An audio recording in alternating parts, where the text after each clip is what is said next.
નમસ્કાર. ભારતીય જ્ઞાનનો ખજાનો સિરીઝના બીજા ભાગમાં આપ સૌનું સ્વાગત છે. આજે આપણે જાણીશું લો સ્તંભ વિશે. દિલ્હીમાં આવેલ કુતુબ મિનાર વિશે તો આપણે સૌ જાણીએ છીએ કે જે 238 ફૂટ ઊંચો એટલે કે લગભગ 23 માળનું ઊંચું મકાન છે. લગભગ 900 વર્ષ પહેલાની આ જૂની ઇમારતને યુનેસ્કોએ વિશ્વ વારસા તરીકે ઘોષિત કરી. પણ શું એની બાજુમાં જ આવેલ એટલે કે એ જ પરિસરમાં આવેલ લો સ્તંભ વિશે આપણે જાણીએ છીએ? આ પરિસરમાં કુતુબ મિનાર કરતાં પણ એક ચડિયાતી વસ્તુ એટલે કે લો સ્તંભ છે. કુતુબ મિનારની નજીક જ લગભગ 100-150 ફૂટ દૂર આ સ્તંભ આવેલો છે. કુતુબ મિનારના પ્રમાણમાં ઘણો નાનો, ફક્ત 7.35 મીટર અથવા આપણે ફૂટમાં કહીએ તો 24.11 ફૂટ. કુતુબ મિનાર કરતાં 1 દશાંશ જેટલો. પરંતુ આ સ્તંભ કુતુબ મિનાર કરતાં અનેક વર્ષ પહેલાનો છે. ઈસવીસન 400 ની આસપાસ બનાવેલા આ લોખંડનો સ્તંભ એટલે કે ભારતીય જ્ઞાનના રહસ્યનો ખજાનો છે. આ લો સ્તંભમાં 98% લોખંડ છે. આટલા મોટા પ્રમાણમાં લોખંડ હોય તો તે વસ્તુને કાટ લાગવાની પૂર્ણ શક્યતા છે, એ આપણે સૌ જાણીએ છીએ. છતાં છેલ્લા 1600-1700 વર્ષથી પ્રખર તાપ અને વરસાદમાં ખુલ્લે માથે ઊભો રહેવા છતાં તેના જરાય કાટ લાગ્યો નથી. આ વિજ્ઞાનની દ્રષ્ટિએ એક મોટું આશ્ચર્ય છે. આજની આ 21મી સદીમાં એટલું લેટેસ્ટ ટેકનોલોજી અને અનેક પ્રયોગો, શોધ અને સંશોધનો કર્યા પછી પણ 98% લોખંડમાંથી બનેલ વસ્તુને કાટ લાગ્યા વગર રહેતો નથી. આજે 21મી સદીમાં આ પ્રકારનું લોખંડ બનાવી શકાય એવું શક્ય જ નથી કે જે પોતાની આપમેળે આવરણ બનાવી અને કાટને રોકી શકે. પરંતુ ભારતમાં 4થી સદીમાં આવું લોખંડ બનાવાતું હતું અને એનો પ્રત્યક્ષ પુરાવો એટલે દિલ્હીમાં કુતુબ મિનાર પાસે અડીખમ ઊભેલો આપણો આ લો સ્તંભ. આ લો સ્તંભ દિલ્હી માટે બનાવવામાં આવ્યો નહોતો. ચંદ્રગુપ્ત વિક્રમાદિત્ય નામના રાજાએ ઈસવીસન 400ની આસપાસ આ સ્તંભ મથુરામાં આવેલ વિષ્ણુ મંદિરની બહાર મૂકવા બનાવ્યો હતો.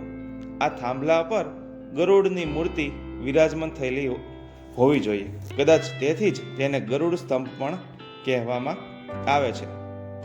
આ સ્તંભ પર બ્રાહ્મી લિપિમાં સંસ્કૃત શ્લોક કંડારાયેલો છે. ચંદ્ર નામના રાજાની સ્તુતિ કરતા આ શ્લોકમાં વિષ્ણુ મંદિરની સામે મૂકવામાં આવેલ સ્તંભનું મહત્વ દર્શાવાયું છે. ચંદ્ર નામ પરથી અને 4થી સદીમાં આ સ્તંભ બનાવ્યો હોવો જોઈએ એવું ધારી રહીએ તો ચંદ્રગુપ્ત વિક્રમાદિત્યએ આ સ્તંભ બનાવ્યો હોવો જોઈએ એવું અનુમાન કરવામાં આવે છે. 7 મીટર ઊંચો આ સ્તંભ જમીન નીચે 50 સેન્ટીમીટર દટાયેલો છે. સ્તંભના તળિયાનો વ્યાસ 41 સેન્ટીમીટર અને સ્તંભના ટોચના છેડાનો વ્યાસ 30 સેન્ટીમીટર છે. આ પહેલા એટલે કે 1997 સુધી પર્યટકો પ્રવાસીઓ આ સ્તંભને પાછળથી પકડવાનો પ્રયાસ કરતા હતા.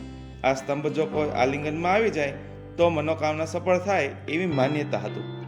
પરંતુ તેને લીધે સ્તંભ પર લોખંડના ઘા કરવા, તેના પર કોતરવાનો પ્રયત્ન કરવો એવું લોકો કરવા લાગ્યા.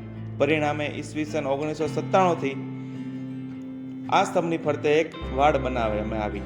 તેથી હવે આ લોખંડ સ્તંભને પ્રત્યક્ષ સ્પર્શ કરી શકાતો નથી. આ તો વાત થઈ દિલ્હીમાં આવેલ લો સ્તંભની વાત. શું બીજે કોઈ જગ્યાએ આવા પુરાવા મળે છે? શું આ એક જ છે?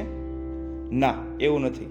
બીજા અનેક સ્થાનો પર કાટ ન લાગેલા અને ક્યાંય પણ ખવાઈ ન ગયેલા હોય એવા લો સ્તંભ અડીખમ ઊભા રહેલા છે. ભારતમાં આ કળા ઈસવીસન પૂર્વે 600 કે 700માં કદાચ એથી પહેલા પણ હતી, જેના અનેક પુરાવા આપણને મળ્યા છે. સોનભદ્ર જિલ્લામાં રાજા નાલકા ટીલા, છત્તીસગઢમાં મલ્હાર અને પશ્ચિમ બંગાળમાં પાંડાદુરાજ ધીબી અને મંગલકોટ જિલ્લામાં ઉત્તમ દરવાજા વગેરે લોખંડના અનેક અવશેષો પ્રાપ્ત થયા છે. આ બધા પુરાવા નિશંકપણે આપણા દ્રઢતાપૂર્વક કહે છે કે લોખંડનું આવું અદ્ભુત કામ ભારતમાં વિકસિત થયું છે. અત્યંત ઉચ્ચ સ્તરનું લોખંડ ભારતમાં તૈયાર કરવામાં આવતું એની નોંધ તે સમયે ભારતમાં આવેલા વિદેશી પ્રવાસીઓએ પણ લીધેલી જોવા મળે છે.